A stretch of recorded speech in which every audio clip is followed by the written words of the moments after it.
What's up, fam? Extraordinary Life with Elijah, and you're watching this video on Sunday, October 12th, 2025 at 10:50 a.m. MST. I'm out in my hometown, the first town that I lived in Montana, and taking a listing for some friends, Will and Taffy, and it's somewhat of a surreal experience. That this was the town I was just a kid in. It was the first time that I was out west, living a new adventure in a new environment as a little 8-year-old kid.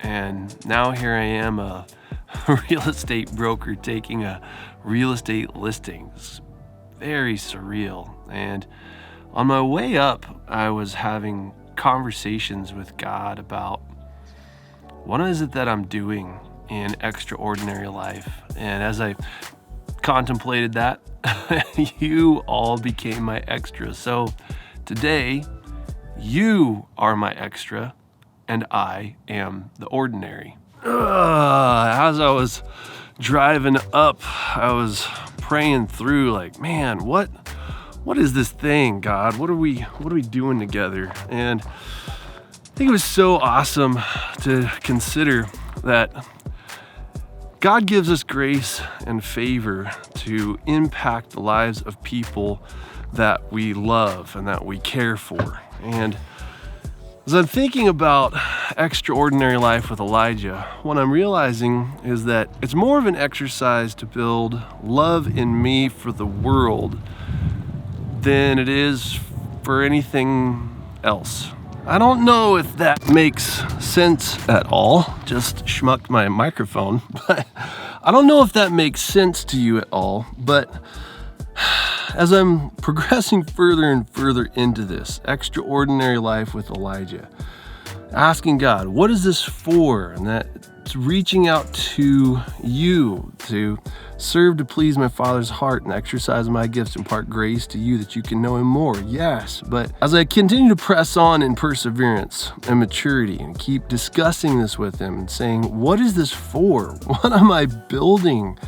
These videos, 2 videos a week, and posting them, and then all of the videos then that look at the video that I posted with you now, but I made in 2022, but then I'm making another video in 2025, looking at this video and looking at the video that I made back and posted live in 2022. What is all of this for? What am I building?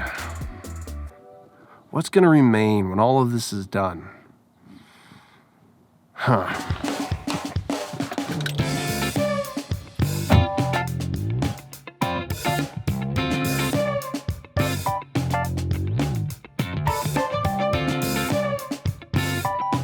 As I was driving up to shoot the video for my friends to sell their property, I was thinking about all the memories of being a kid in this town. It's so surreal that as I'm driving along in my own car, a supervising broker with my own company, that I'm aware of the fact that this very highway that I'm driving on, I was this old blue Suburban, that I was just a kid and my mom, dad driving me along, heading back home. This very highway, I was hovering this exact same pavement as just a little kid. Just all of the memories. It's so wild. Yo, it's so crazy. This is the fairgrounds where I saw my very first rodeo as a kid. Oh my goodness. I had my cowboy boots on, all duded up. That is nuts.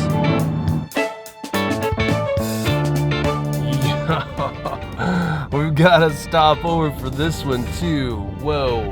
All right. So this space right here, which I will not show you the address, right back there in this shed, there used to be a guy who had milk cows. And if you came by, you could get a gallon of unprocessed milk and you just go into the shed, pick up your gallon jar out of a refrigerator, and there was a little bowl, and you'd put in your $5, walk off with the milk, and as long as you were stealing the milk, it was totally legal. But you couldn't have a deal because you couldn't deal unprocessed milk. If the milk just disappeared, $5 showed up in the bowl, man, what a delightful, polite thief stealing that milk like that. That is a memory.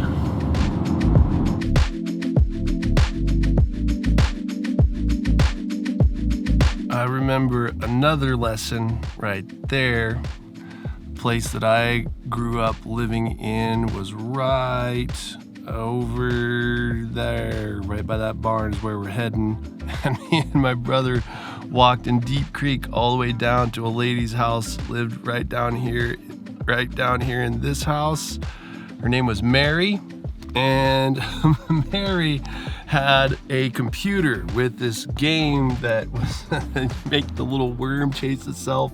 It'd get bigger every time that you'd eat some blocks, and then you'd try to see if you could fill up the whole screen and not run your worm into itself. And we loved that game, so me and my brother thought we would walk all the way from our house to their house without telling my mom. And so then Mary called. My mom was scared spitless, so she came and picked us up. That was the day that I learned about momentum and inertia. Yep, learned that lesson really well. Up in those hills there, that's the first place that I went hunting with my dad. Oh man, so much has changed. There was an old lady named Reenie. Her trailer used to sit right there. She had a black lab that mated with my brother's dog. That's where I got my dog, Bolt. Old Thunderbolt, the world's best dog. Man, coming down into this area is where the house and the garage was. Oh man, that is super trippy. Guys, this is crazy. There's nothing here. There's no house at all. I have no idea if I'm telling a good story or not. My mind is just so messed up. When we moved here to Montana, we pulled up in our old Ford pickup truck, pulled up right here. And there was a house, big green house right here. On this other side, there's this big old garage, green garage. Oh, so crazy. And this big pond thing here, that wasn't even there. That was just open ground. Oh my word. I cannot tell you how trippy this is. My dog Bolt was born here. Picked him out. We used to hide in these lilac bushes. Used to play cowboys and Indians. This huge hill back here behind us. We used to play on that thing for hours and hours. And all of it is all gone. As I drove up and I prayed with God about what is it that I'm doing with Extraordinary Life with Elijah. What am I building?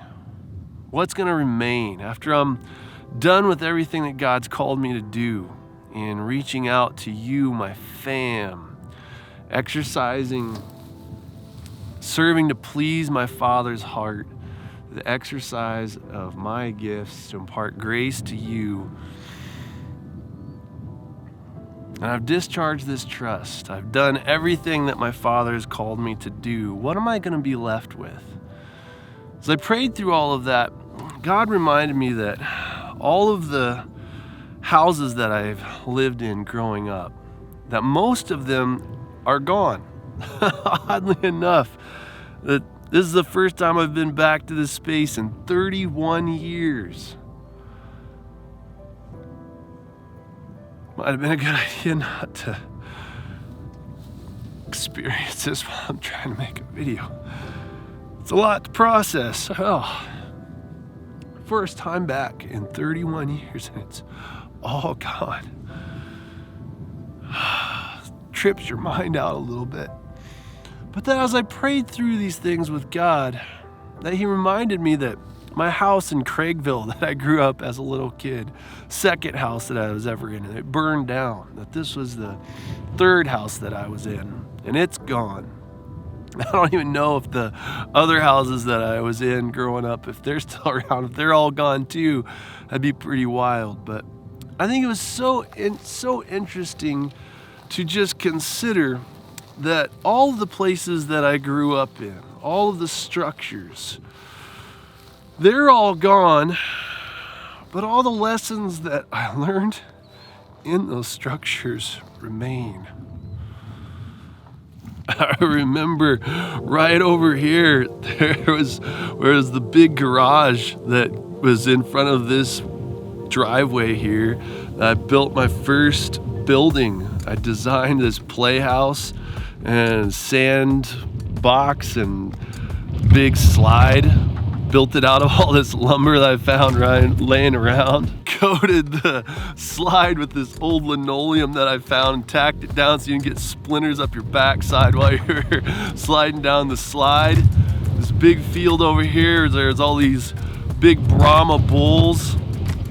We run around out there, try to stay out of their way. Elk, first elk I ever saw, they'd come down in these big fields and eat all the alfalfa and get fat and then go back up into the high country for the winter and the hunting season. Me and my brother, would run around out here and all of these groves of trees down here in the choke cherries. Remember me and my brother racing our friend Aaron, Pat and Gail, and Aaron had came to visit us at our new place here in Montana, and we were running down to Deep Creek. My brother pulled up short, jumped off the trail. Aaron fell down and started pushing backwards up the trail. Like, man, that's not a good way to win a race, you guys. I kept running. There was this rattlesnake right in the middle of the path, jumped over its head and about near bit me, struck right underneath of my feet. Oh my gosh. Oh my goodness. There is Deep Creek, guys. Oh man. Goodness. So many memories. Running up and down Silly Creek. Bolt getting away, getting hit in the face with porcupines, and having to pull him out of his face. Ah.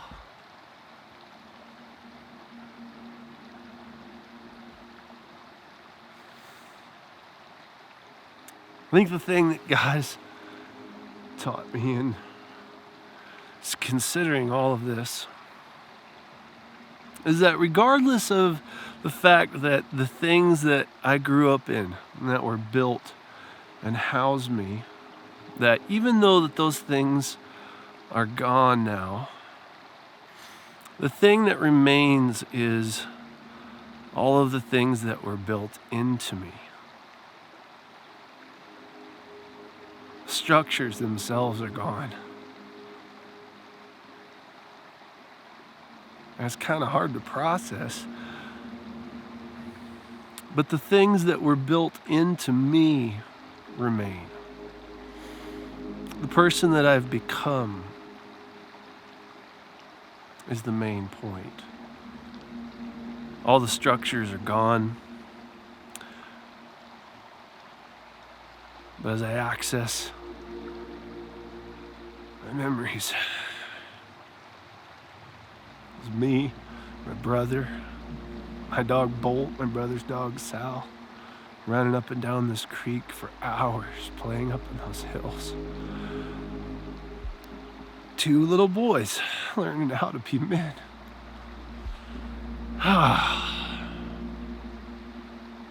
All of those things still remain.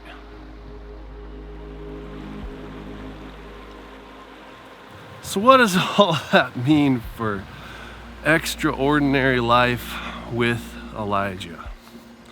means that regardless of what it is that God builds out of extraordinary life, and whether or not it ever remains, and it probably won't, even if nobody sees it, and it just all goes away. It's very disillusioning to me. Did I even do that thing? Is that even real? What was that? Regardless of whatever becomes of extraordinary life with Elijah, God is building into me his heart.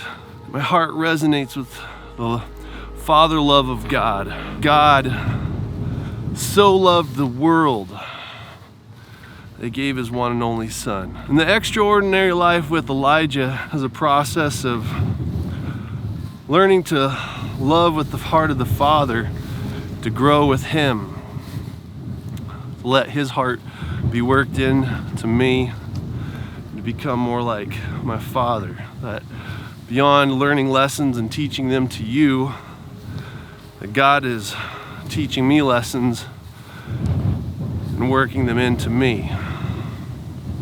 Extraordinary life with Elijah might go away.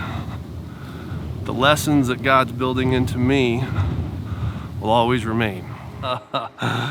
And out of the wind in this barn, oh my goodness. We weren't ever supposed to be out in this barn as kids.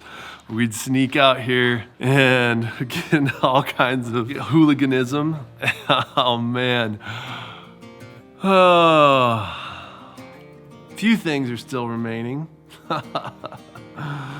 So, my encouragement to you is that as you allow God to build things into you, as God asks you to do things with him, and you step out in faith, build it, do it, be faithful, but realize that the things that you're building, the things that you're making and constructing, while they might not remain, that the main portion, the thing that remains is what God is building into you. Yeah, as I serve to please my Father's heart through the exercise of my gifts, to impart grace to you that you can know him more. He's imparting more and more of his grace to me that I can know him more. And regardless of what I wind up with at the end of building into extraordinary life with Elijah, the thing that will remain is God's love imparted to me for you. If you subscribe to what I am doing, then hit the button, hit it, and then get it. Hit the bell as well so you get notified with the new content. Oh, this is just sick. Oh, look at this business. So awesome. We used to swing this huge rope swing. Look at this barn. Oh, getting so distracted. If you subscribe to what I am doing, then hit the button. Hit it and get it. Hit the bell as well so you get notified with the new content. And if you love this video, don't just like it, hit the thumbs down button. So many shifting lights. I pray blessings on our lives together. I love you guys lots, and I will see you in the next video. Actually, one more memory before we go. So one last memory. Oh man, I'm not providing you guys with lots of B-roll from place to place, but oh man. Oh, this gentleman named Jake, he's been so kind to me. He's the manager of the ranch, came out. It's like, what you doing out here, bud? Kind of hurrying up, but he's been so kind to let me run around out here and get all these memories. But me and my brother, we're down in this little deep spot right here under the bridge. Me and my brother were out here skinny dipping in the creek, and the owner's wife, Vicky, was riding her horse. We're like, uh-oh, here comes the owner's wife. We weren't supposed to be over here. So we hid back up in this area right up in here, buck naked, and thought we could hide from her, but yep, her horse could sense that we were there, and so she started yelling at us. I was like, get out from underneath there. You guys are trying to scare my horse. No, ma'am. It's just we're crazy and naked.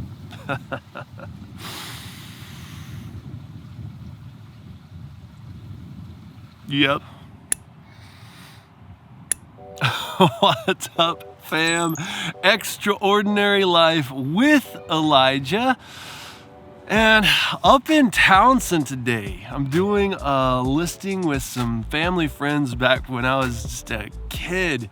Used to live back here in Townsend in like 1988, 89, right around there. That was the first place that I came to here in Montana when we moved out from Indiana when I was a little kid with my family. Oh my goodness, I've been having such a good time. Oh my word. I came and visited some friends, did some ministry stuff up here a while ago, but by way of spending time in the town, just remembering and traveling around. Like, this first time I've been back to Townsend to do anything like that in 31 years. Oh, it has been such a trip. Oh my word. I can't even tell you. This park, actually, me and my brother were a part of I think it was a 4th of July parade or something, but me and my brother, we both had our horses and our dogs. We had on our cowboy hats and we were all duded up doing the Montana cowboy thing. I think if you were a part of the parade, you got to have an ice cream sundae ice cream bar, I think. So long ago, but oh, memory lane. It's kind of trippy at times.